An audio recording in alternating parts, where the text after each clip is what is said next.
Welcome back to a brand new series called So You Think You Can Build, a completely original new series that nobody in the Destiny community has ever done anything like ever before. This is So You Think You Can Build.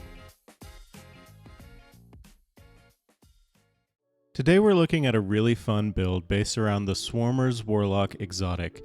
The basic premise of this build is to spam Threadlings all over the field with our grenade, class ability, weapons, and elemental pickups. This build is all about ad control and your Threadlings doing all the work for you while you can focus on more powerful enemies. Let's start off by looking at our exotic armor piece. So Swarmers has the very cleverly named perk, Swarmers, which states that destroying a tangle spawns a Threadling and your Threadlings unravel targets that they damage. The first part of this perk is going to prove to be pretty beneficial once we get more into the build, but the second part of the perk is what we really get to make use of, that our Threadlings unravel targets. Unraveling damages a target and then causes threads to burst out of the unraveled target and attack other nearby enemies. So it's basically like doing splash damage to surrounding enemies. And what's great is we're going to be spamming Threadlings everywhere from all sorts of different sources. So with that, let's start looking at our subclass. Now normally you'd think to go with a completely strand subclass here, but I found that going Transcendent with Prismatic is way too insane to not make use of. Also, there are a few things from the Void and Solar subclasses that help push our Threadling spam even further. Now let's start out with our super. I've chosen Needlestorm for a few reasons, but mostly because it has the ability to throw out Threadlings on top of the large amount of damage it does on its own. It also gives us the ability to have our Threadlings return and perch if they can't find any targets. Moving to our class ability, I've chosen Phoenix Dive because it has the lowest cooldown of all the Warlock class abilities. I also like the ability to just heal yourself without needing to stay in a rift. It also synergizes well with our strand aspect, which we'll get into in just a bit. Now for our melee ability, I've chosen Arcane Needle.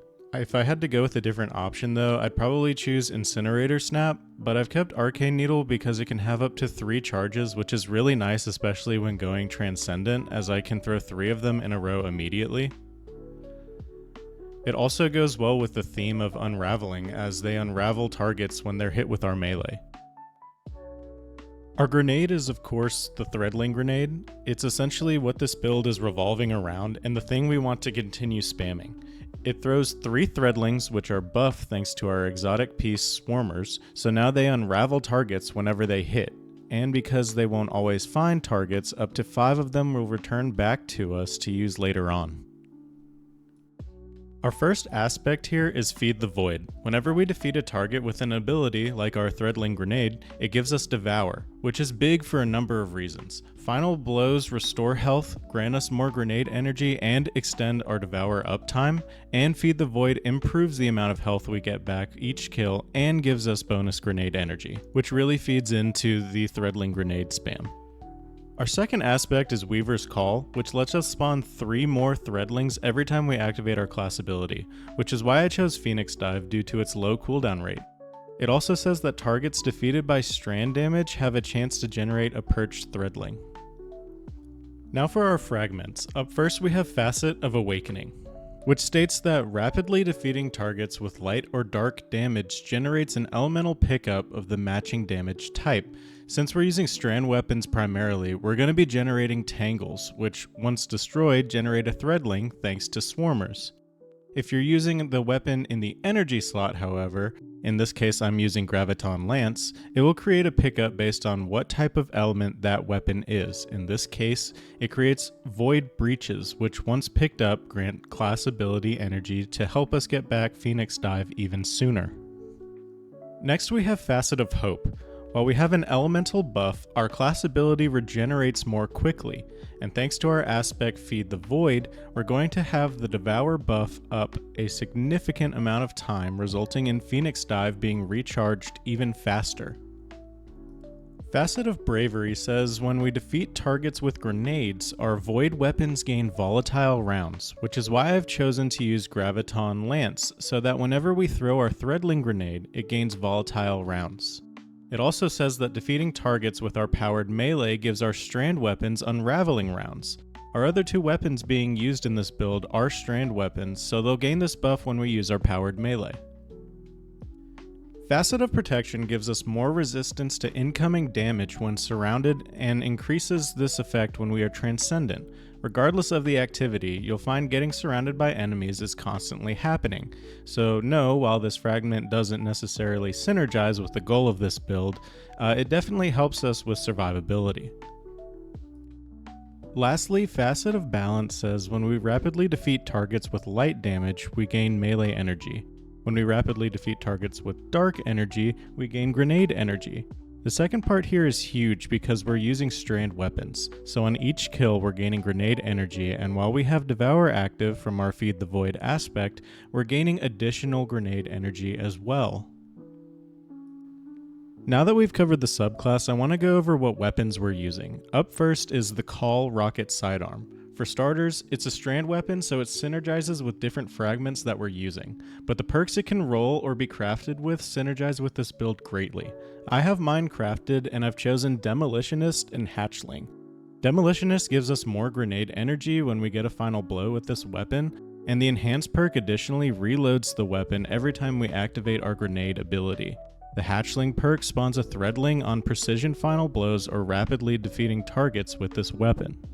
Graviton Lance is our exotic weapon of choice simply because of some synergizing with some fragments, and also is just a solid choice all around. It deals splash damage on kills as well, which is always helpful with ad clearing and getting more damage on targets. In the heavy slot, I've gone with the new Pro Memoria machine gun. I have mine crafted with Reconstruction and Dragonfly, but I would love if it could roll with Reconstruction and Hatchling, however, that's not the case. It can roll with Hatchling in the Reconstruction perk slot, so if you wanted that over Reconstruction, you could definitely craft it with the Hatchling perk instead. Now for our armor mods, on the helmet I have Special Ammo Finder, which is a must for keeping the Call's ammo economy going. It's greatly increased when we use a primary exotic weapon like Graviton Lance, and during playtesting I was finding enough ammo all throughout missions. Next is Ashes to Assets, giving us more super energy on grenade kills. Since we're spamming our grenade, we should be getting our super back really quickly. And finally is a Harmonic Siphon mod for our strand weapons, creating Orbs of Power on rapid kills. On the arms we have Firepower, giving us Orbs of Power on grenade kills, Bolstering Detonation, which gives us class ability energy when damaging targets with our grenade, and a Grenade Kickstart mod which consumes our armor charges, converting them into grenade energy whenever our grenade energy is fully expended. I like this just because it helps bring back our grenades even faster and keeps the Threadling spam going. On our chest piece we have a Resistance mod. This mod should change depending on the threat of the activity that you're doing. Next we have a Strand Reserve mod, allowing our strand weapons to carry more ammo. Since we want to be using the Call mostly with this build, our ammo economy is a bit easier to manage with increased reserves. I'm also running a copy of Charged Up, which increases the amount of armor charge stacks we carry by 1, so when Grenade Kickstart is activated, we gain even more grenade energy. On our legs we have one copy of Recuperation. This is mainly for survivability purposes, and since we make a good bit of Orbs of Power, we can constantly be gaining health with it. The Strand Scavenger mod gives us more ammo for our strand special and heavy weapons, which synergizes well with the Call and Pro Memoria. Stacks on Stacks grants us an additional stack of armor charge every time we pick up an Orb of Power, allowing Grenade Kickstart to be ready even easier. Lastly, our class item has one copy of Reaper, so every time we use Phoenix Dive, our next weapon final blow gives us an Orb of Power. And finally, 2 copies of Bomber, so every time we use our class ability, we gain more grenade energy. Moving to our artifact, we actually have a decent bit of synergy for this build. The first column gives us anti-barrier pulse rifles and unstoppable sidearms for whenever we are dealing with champions.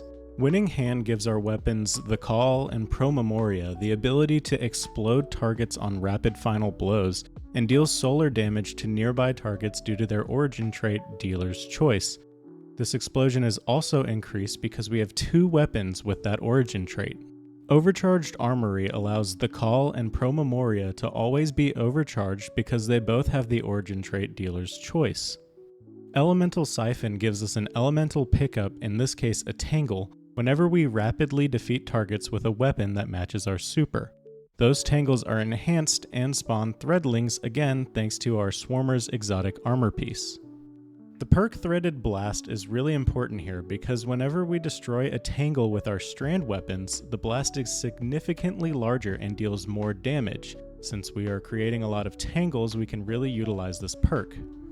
Counter Energy gives our least charged ability energy whenever you or a member of your fire team stuns a champion. Radiant Orbs gives us radiance every time we pick up an orb of power while we're using the Prismatic subclass. Shield Crush really takes advantage of being Radiant because whenever Radiant is active, our grenade recharges faster and deals increased damage. And lastly, Transference gives us increased melee and grenade damage while we're in Transcendence. My final thoughts on this build are that it really excels in ad clearing and does a pretty good job of keeping you alive. Maybe there are a few things that could enhance this build, so if you have any suggestions, comment them down below. I took this build into a couple Nightfalls and an exotic mission on expert level and found that it really does a good job clearing out rooms and giving you more time to focus on bosses. But let me know what you think in the comments and be sure to like and subscribe for more build videos.